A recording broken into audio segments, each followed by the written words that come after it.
नजर। माँ, माँ। अरे क्या माँ माँ कर रहा है? बकरी का बच्चा है क्या? अरे माँ, मजाक छोड़ो। मुझे फाइनली वो मेन चौराहे वाली दुकान मिल गई है। अब देखना, आपका बेटा दुगनी स्पीड से पैसा कमाएगा। ओफो, ये क्या? मेरी ऑनलाइन मेकअप क्लास चल रही है। इतनी जोर से क्यों बोल रहे हो आप दोनों? अरे मेरी धर्म पत्नी जी, मेकअप क्लास बाद में करना। वो चौराहे वाली दुकान मिल गई है हमको। अरे वाह! रुको, मैं अपनी माँ को फोन लगाकर बता देती हूँ। अरे मैं भी अपने रिश्तेदारों को बता देती हूँ। कितनी खुशी की बात है। हाँ हाँ, मैं भी अपने दोस्तों को बता देता हूँ। 1 हफ्ते बाद रजिस्ट्री है। बस, घर में खुशी का मौका था। उन तीनों ने अपने अपने फोन उठाए और लोगों में बात फैलाना शुरू कर दिया। और रही सही कसर, श्वेता बहू ने अपने पड़ोस में सबको बताकर कर दी। अरे वर्मा आंटी, अब हम भी जल्दी कार ले लेंगे। घर का रेनोवेशन होगा और ठाट से रहेंगे हम भी। अरे, ऐसा क्या हुआ? लॉटरी बाटरी लग गई है क्या? अरे, इस बार चौराहे वाली मॉल में हमको भी दुकान मिल गई है। दुकान नंबर 21, जो एकदम चौराहे पर है। अब ग्राहक बढ़ेंगे तो आमदनी भी बढ़ेगी ही ना। अरे वाह, कितनी खुशी की बात है। मैं बहुत खुश हूँ तुम्हें इतना खुश देख के। बाकी एक बात कहूँ, सबको मत बताते फिरना। किसी की नजर लग जाएगी तो खुशी की खबर वापस लौट जाएगी। हैं? ऐसे थोड़ी ना होता है। अब डरा रही हो। अरे सही कह रही हूँ। काली नजर कहते हैं इस चीज को, जब आप किसी को कुछ बताओ और वो काम बिगड़ जाए। अरे लेकिन मैं तो। तुमने सबको बता दिया ना? हाँ, फोन लगा लगा के। अब बच के रहना। काली नजर बड़ी खतरनाक होती है। श्वेता इतनी खुश रहती है कि वो वर्मा आंटी की बात पर ध्यान ही नहीं देती, जबकि पड़ोस में और भी लोगों से खुशी की खबर शेयर करती रहती है। अगले दिन राजेश बहुत दुखी होकर घर आता है। अरे बेटा, क्या हुआ? मुंह क्यों सूजा हुआ है? मधुमक्खी ने काट लिया क्या? माँ, वो दुकान किसी और के पास चली गई। किसी ने ज्यादा भाव लगा दिया। अरे पर बात तो आपसे हुई थी ना उस दुकान वाले की। हाँ, आज मैं टोकन अमाउंट देने गया था, तब मुझे पता चला। कोई आकर सुबह मुझसे पहले ही ज्यादा अमाउंट दे गया। काली नजर। क्या? क्या कहा? वर्मा आंटी ने समझाया था कि किसी को बताना मत, वरना काली नजर लग जाएगी। अच्छा, तुम्हें उनकी बात मान लेनी चाहिए थी। उनकी बात मान लेती, लेकिन उसके पहले ही सबको बता चुके थे ना हम तीनों। अरे अगली बार से ध्यान रखेंगे। कोई भी नई चीज होगी तो किसी को नहीं बताएंगे। तीनों कुछ दिन ऐसे ही रहते हैं, पर एक दिन श्वेता को एक मेल आता है। राजेश, मेरा ऑनलाइन मेकअप कोर्स कंप्लीट हो गया। अब मैं खुद का पार्लर खोल सकती हूँ। अरे वाह, अपने मोहल्ले में ही खोलते हैं। ये जो घर के सामने दुकान है ना, वहीं। हाँ, यहाँ सस्ती भी मिल जाएगी। अगले दिन श्वेता वर्मा आंटी के पास जाती है, मिठाई का डब्बा लेकर।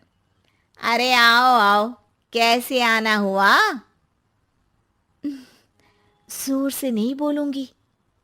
वो सामने वाली दुकान है ना, वहां मैं अपनी पार्लर की दुकान खोलने वाली हूँ। उसकी मिठाई है।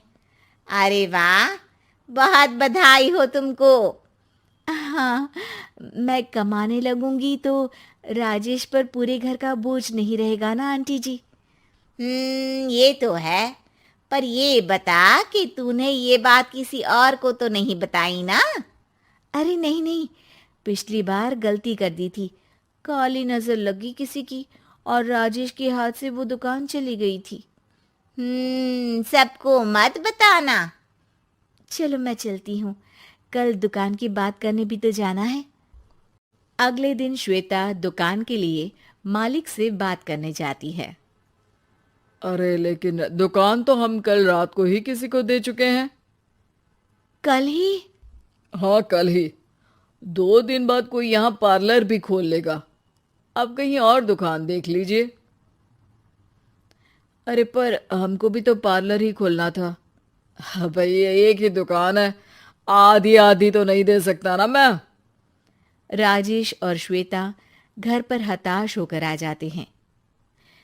इस बार तो किसी को बताया भी नहीं था, अब किसकी काली नजर लग सकती है? सुनो, तुमने माँ को बताया था क्या? अरे कैसी बात कर रही हो? माँ की नजर थोड़ी ना लगेगी।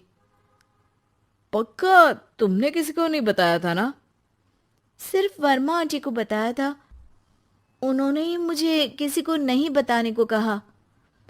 अरे यार तुम भी सही हो, मेरी माँ को नहीं बताने को कह रही हो, पर वर्मा आंटी को बताना तुम्हें जरूरी लगा। अरे वर्मा आंटी ने ही तो काली नजर के बारे में बताया था ना, वो हमेशा हमारा भला ही तो चाहती है। मेरी माँ भी हमारा भला ही चाहती है। अरे पर चिल्ला क्यों रहे हो? बात नहीं कर सकते क्या आराम से? नहीं आता वो आराम से बात करना, और करना भी नहीं चाहता हूं मैं। दुकान जाने का दुख गुस्से में बदल गया था और राजेश और श्वेता में बात बंद हो गई थी।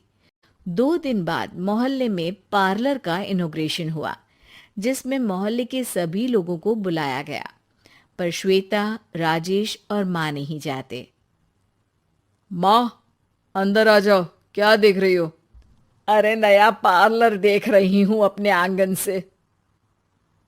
देखो, माँ को दूसरे का सुख देखने में कितना मजा आ रहा है, मेरा दुख नहीं दिख रहा इन्हें। यह मेरा पार्लर भी तो हो सकता था। अरे चुप रहो यार, हर बात में लड़ाई क्यों ढूंढ रही हो? राजेश और श्वेता फिर बहस करने लगते थे। तभी माँ ने दोनों को बाहर बुलाया। अरे जरा देखो तो दुकान चलाने वाले का बोर्ड पर नाम क्या लिखा है? श्रुति वर्मा।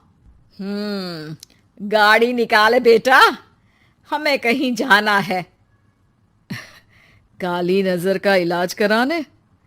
राजेश अपनी बाइक निकालता है। तीनों ट्रिपलिंग कर रहे हैं। माँ राजेश को उस मॉल वाली दुकान पर लेकर जाती है जहां राजेश अपनी दुकान खोलने वाला था। यही दुकान लेना चाहता था ना तू? हाँ, पर इनको भी दुखी करने लेकर आई हो क्या यहाँ पर दुकान दिखाकर? वहाँ काफी नहीं था? अरे श्वेता थोड़ा सब्र रख, अभी पता चलेगा कि हम यहाँ क्यों आए हैं। बता, इस दुकान चलाने वाले का नाम क्या है? अनुपम वर्मा। कुछ समझ में आया? वो दुकान वाली श्रुति वर्मा, ये दुकान वाला अनुपम वर्मा, और हमारे पड़ोस में हमने उस दुकानों के बारे में बताया किसको था? अब वर्मा आंटी को। मतलब वर्मा आंटी ही हमारा काम बिगाड़ रही है? नहीं नहीं, ऐसा नहीं हो सकता, ये बस इत्तेफाक है। राजेश अपना फोन निकालता है और श्रुति वर्मा और अनुपम वर्मा के नाम फेसबुक पर सर्च करता है, जहां ये दोनों ही वर्मा आंटी के रिश्तेदार होते हैं। श्वेता को समझ में आ जाता है कि वर्मा आंटी की ही नजर काली नजर है। अब क्या करना है? कोई भी खुशी की खबर हो तो काली नजर से बचना है, यानी वर्मा आंटी से बचना है।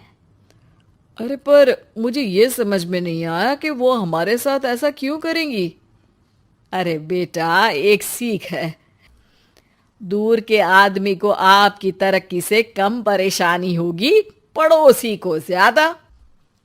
दोनों माँ की बात में हामी भरते हैं और अगला काम चुपचाप करने की कसम खाते हैं, ताकि आगे से वर्मा आंटी कोई काम ना बिगाड़ सके।